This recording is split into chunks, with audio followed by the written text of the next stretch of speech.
इधर शपथ लेंगे उमर अब्दुल्ला, उधर मनोज सिन्हा लेंगे इस्तीफा। शपथ लेते ही 72 घंटे में क्यों गिर जाएगी सरकार? राहुल गांधी को सबसे बड़ी चोट पहुंचाने की तैयारी। कश्मीर में शाह का खेल देखकर बिखर जाएगा गांधी परिवार। महाराष्ट्र, गोवा, मध्य प्रदेश से भी तगड़ा प्लान। कश्मीर में आने वाली है राजनीतिक सुनामी। हिंदू सीएम का नाम फाइनल। भारत के इतिहास में शायद ऐसा पहली बार होगा जब मुख्यमंत्री को शपथ के 72 घंटे के भीतर ही इस्तीफा देना पड़ेगा।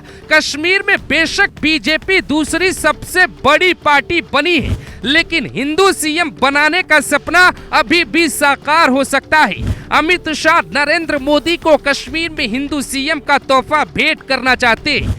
ये काम भारत का कोई प्रधानमंत्री नहीं कर पाया। इसकी आधारशिला 2 साल पहले ही रख दी गई, जब नरेंद्र मोदी और अमित शाह को पता था कि कश्मीर में हारेंगे तो वहां चुनाव क्यों करवाया गया। इस सवाल का जवाब आपको तब मिलेगा जब आप शाह की कश्मीर में नई क्रोनोलॉजी समझेंगे।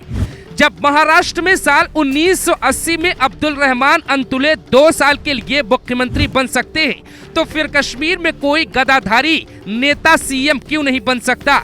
तो सबसे पहले आपको समझाते हैं कश्मीर में शाह का मैजिक कौन सा है जो राजनीतिक मिथक के सारे रिकॉर्ड तोड़ देगा। कश्मीर में कैसे हिंदू सीएम बना सकती है बीजेपी? जम्मू कश्मीर में किसी भी पार्टी को पूर्ण बहुमत नहीं मिला। सबसे ज्यादा 42 सीटें नेशनल कॉन्फ्रेंस को मिली है, यानी पूर्ण बहुमत से 4 सीटें कम है। 6 सीटें कांग्रेस को मिली है, यानी 42 और 6 कुल मिलाकर 48 सीटें होती हैं, जबकि बीजेपी के पास 29 सीटें हैं। उसके बावजूद बिना उमर अब्दुल्ला की पार्टी तोड़े बीजेपी 50 विधायकों के साथ दावा कर सकती है। कांग्रेस को सिर्फ 6 सीटें मिली हैं, पीडीपी को 3, आम आदमी पार्टी को 1 सीट, जबकि कुल 7 निर्दलीय उम्मीदवारों ने चुनाव जीता है, जिसमें 3 हिंदू विधायक हैं। अमित शाह अपना खेल जब शुरू करते हैं तो विरोधी खिलाड़ी मैदान छोड़कर वॉकओवर दे देते हैं। बीजेपी को जम्मू कश्मीर में सरकार बनाने का इससे बेहतर मौका शायद ही दोबारा कभी मिले। राजनीतिक समीकरण दावा करते हैं कि चाणक्य नीति और साम दाम दंड भेद से बीजेपी जम्मू कश्मीर में बहुत जल्द सरकार बना सकती है। अमित शाह कांग्रेस के विधायकों को खुद से नहीं तोड़ना चाहेंगे, क्योंकि बीजेपी के पास 29 विधायक हैं। 3 पीडीपी यानी महबूबा मुफ्ती की पार्टी के विधायक हैं, जो अमित शाह के संपर्क में हैं।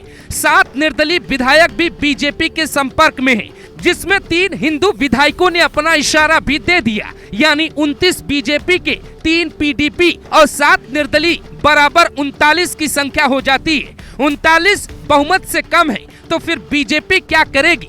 1 सीट आम आदमी पार्टी की है, जो बीजेपी में शामिल हो जाएंगे। दल बदल कानून लागू नहीं होगा। अब बीजेपी की कुल संख्या होगी 40। अब सरकार बनाने के लिए बीजेपी को सिर्फ 6 विधायक चाहिए और बीजेपी के पास कुल 3 रास्ते खुले हैं, जिसमें एक भी रास्ता चुना तो कश्मीर में हिंदू सीएम पक्का बनेगा। 1984 में राजीव गांधी ने दल बदल कानून संसद से पास करवाया, जिसका मतलब होता है किसी भी पार्टी के विधायक अगर टूटेंगे तो फिर 2/3 संख्या होनी चाहिए। 1 साल पहले हिमाचल में कांग्रेस को 68 में से 40 सीटें मिली थी, यानी अगर कांग्रेस के विधायकों को तोड़ा जाता तो कम से कम 26 विधायक को बीजेपी का दामन थामना पड़ता। बीजेपी ने सिर्फ 6 ही तोड़े तो वहां कोर्ट ने उन सभी की विधायकी ही रद्द कर दी, क्योंकि वहां दल बदल कानून लागू हो गया। लेकिन जम्मू कश्मीर में बीजेपी के दोनों हाथों में लड्डू है। जम्मू कश्मीर में 6 विधायक कांग्रेस के हैं, यानी कांग्रेस के 6 विधायक अगर बीजेपी में शामिल हो जाते हैं तो फिर बीजेपी की संख्या होगी 46 और नेशनल कॉन्फ्रेंस की संख्या होगी 42। शपथ लेने के बाद विश्वास प्रस्ताव के दौरान इस खेल की पूरी संभावनाएं हैं।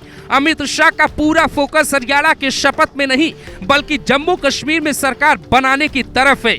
उमर अब्दुल्ला के पिता फारूक अब्दुल्ला इस डर को समझकर बार बार दावा कर रहे हैं कि कश्मीर के निर्दलीय उनके साथ है, जबकि चर्चा ये है कि सारे निर्दलियों को बीजेपी ने ही फंड देकर चुनाव लड़वाया था।